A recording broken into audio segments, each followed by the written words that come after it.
বিসমিল্লাহ। আজকে আমি নরম তুলতুলে বাফা পিঠে তৈরি করব, যেটা অধিক সময়ও শক্ত হবে না। এখানে আমি সিদ্ধ চাউলের গুঁড়া নিয়েছি 3 কাপ, আর নিয়েছি 1/4 কাপ আতপ চাউলের গুঁড়া।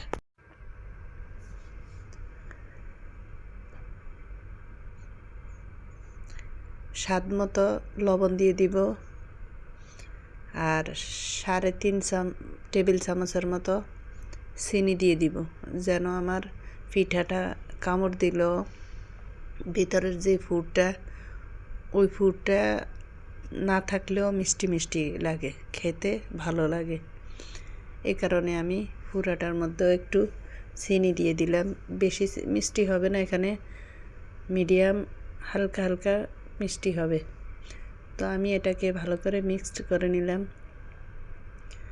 এবারে আমি তরল দুধ জাল করে একটু ঘন করে নিলাম। এটা দিয়ে আমি একটু একটু করে গুড়ের সাথে মিশিয়ে নিব।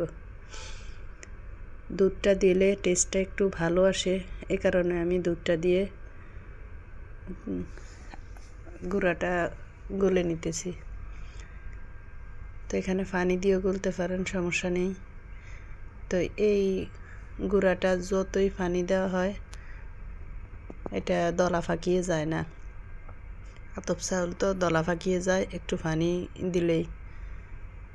তো এই যে কিছুটা দলা দেখা যায়, এই দলাটাও পরবর্তীতে মিক্সড ঝুরঝুরে হয়ে যাবে। তো আমি এটাকে ঢেকে রেখে দিলাম 10-15 মিনিটের মতো। এখানে আমি কিছুটা চিনি নিয়েছি। আমি এখানে একটা নারকেল কোড়া দিব, সেই পরিমাণে আমি কিছুটা চিনি দিলাম। বেশি মিষ্টি দিলে এখানে ফুডটা খেতে ভালো লাগে না, তাই মিষ্টি যেন মোটামুটি হয়, এই জন্য আমি ওই পরিমাণেই মিষ্টিটা দিয়ে দিলাম। অল্প পরিমাণে পানি দিয়ে দিব। পানিটা দিয়ে চিনিটাকে ভালোভাবে নেড়ে ছেড়ে এখানে আমি ক্যারামেল তৈরি করব। ক্যারামেলটা বেশি হলুদ করতে যাবেন না, বেশি গাঢ় হয়ে গেলে এখানে তেতো লাগতে পারে। তাই যখন একটু হলদে হলদে ভাব হয়ে আসবে, তখনই আমি এটাকে হালকা জালে নিয়ে আসব, মিডিয়াম টু লো। এখানে বেশি জাল দিলে, আগুনটা বাড়িয়ে দিলে চিনিটা পুড়ে যেতে পারে, তিতে লাগবে। তো এখানে আমি দিয়ে দিলাম নারকেল কোড়াগুলো দিয়ে আমি অনবরত এটা নাড়তে থাকবো। দেখতে পাচ্ছেন এটা পুড়ে যাওয়ার সম্ভাবনা আছে, তাই আমি তাড়াতাড়ি এটাকে নিচে নামিয়ে ভালো করে মিক্সড করে নিব।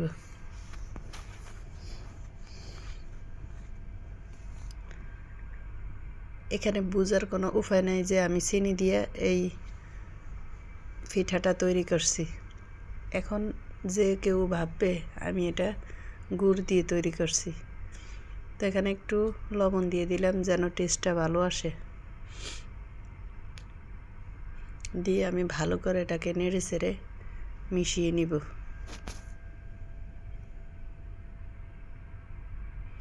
মিশানো হয়ে গেলে আমি এক পাশে রেখে দিব।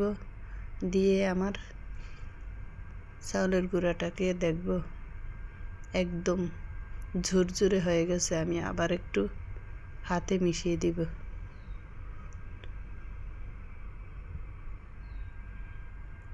দেখেন কোনো দলা নেই।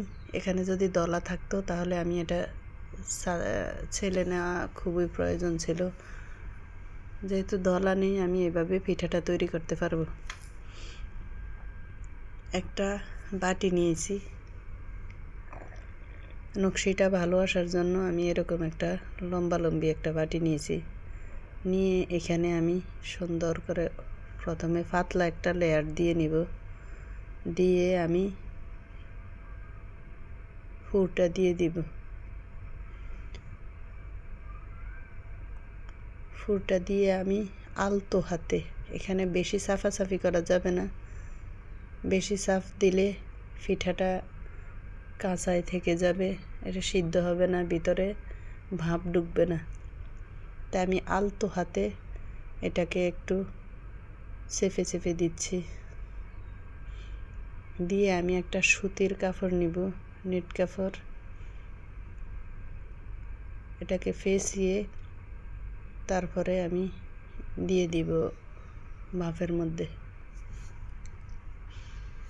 এখানে পিছলা কাপড় নেবেন না, তাহলে পিঠাটা কাপড়ে লেগে যেতে পারে। তো আমি বাটিটা উঠিয়ে নিলাম। 1.5-2 মিনিটের মধ্যে আমার পিঠাটা সিদ্ধ হয়ে গেছে। আমি এটাকে তুলে নিব। পিঠাটা খেতে এত সফট এবং এত মজা হয় যা আপনারা না বানালে বুঝতেই পারবেন না। দেখেন আমার সবগুলো পিঠা হয়ে গেছে। আল্লাহ।